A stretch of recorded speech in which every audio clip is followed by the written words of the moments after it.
கர்த்தருடைய பரிசுத்த நாமத்துக்கு மகிமை உண்டாவதாக. இந்த அதிகாலை வேளையில் இன்று நாம் தியானத்துக்கு எடுத்துக்கொள்ள இருக்கிறதான வேதவசனம் எபிரேயர் 12ஆம் அதிகாரம் 14ஆம் வசனம். பரிசுத்தமில்லாமல் ஒருவனும் கர்த்தரை தரிசிப்பது இல்லையே. ஆமேன். உலகில் எல்லாவற்றுக்கும் ஒரு எல்லை உண்டு, ஆனால் பரிசுத்தத்திற்கு மட்டும் எல்லையே கிடையாது. தேவ பயம் என்பது என்ன? 36ஆம் சங்கீதம் 1ஆம் வசனத்தில், துன்மார்க்கருடைய கண்களுக்கு முன் தெய்வ பயம் இல்லை, ஏனென்றால் அவன் துணிகரமாகவே பாவம் செய்கிறவன், யாருக்குமே தெரியாது என்று அவன் செய்கிறான். உதாரணமாக யோசேப்பின் வாழ்க்கை பற்றி பரிசுத்த வேதம் என்ன சொல்கிறது என்றால், ஆதியாகமம் 39ஆம் அதிகாரம் 8-9 வசனங்களில் போத்திபாரின் ஆசைக்கு இணங்காமல் என்ன சொல்லுகிறான்? நான் இத்தனை பெரிய பாவத்துக்கு பொல்லாப்புக்கு உடன்பட்டு தேவனுக்கு விரோதமாய் பாவம் செய்வது எப்படி? இங்கே யோசேப்பு தனது தவறு செய்தால் யாருக்குமே தெரியாது, ஆனாலும் தேவ பயம் நிறைந்தவன்.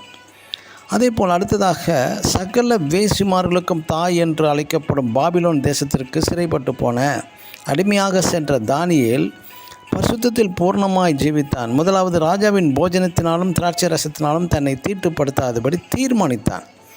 கர்த்தர் அவனது தீர்மானத்தை கனம் பண்ணினார். அது மட்டுமல்ல, தனது தனிப்பட்ட ஜெப வாழ்க்கையிலும் தேவனையே முன்வைத்தான். இறுதியாக தானியேலை பாபிலோன் தேசத்திலே ஒரு விசேஷமான ஞானியாக கருதப்பட வைத்தார். பாபிலோன் ஞானிகளை விட பரிசுத்தத்தில் கரை திரை அற்ற பூரண வாலிபனாக, பூரண பரிசுத்தவனாக விளங்கினபடியால் ராஜாவே சாட்சி தரும் அளவுக்கு தேவன் தானியேலை உயர்த்தினார். அதுபோல் யோசேப்பும் பூரண பரிசுத்தவானாய் உண்மையான வாலிபனாய் விளங்கினபடியால் எகிப்து தேசத்தின் அனைத்து ஞானிகளுக்கும் மேலாகவும் எகிப்து தேசத்திற்கே அதிபதியாகவும் தேவன் யோசேப்பை உயர்த்தினார். பிரியமான தேவனுடைய பிள்ளைகளே, நாம் தேவனின் பரிசுத்தர், நீங்களும் பரிசுத்தர் என்று அதற்கென்று அழைக்கப்பட்ட தேவஜனம். நீங்களும் உங்கள் பரிசுத்த ஜீவியத்தை குறித்து காத்து கொள்ளுங்கள். பரிசுத்தமில்லாமல் ஒருவனும் கர்த்தரை தரிசிப்பது இல்லையே. ஆமென். God bless you.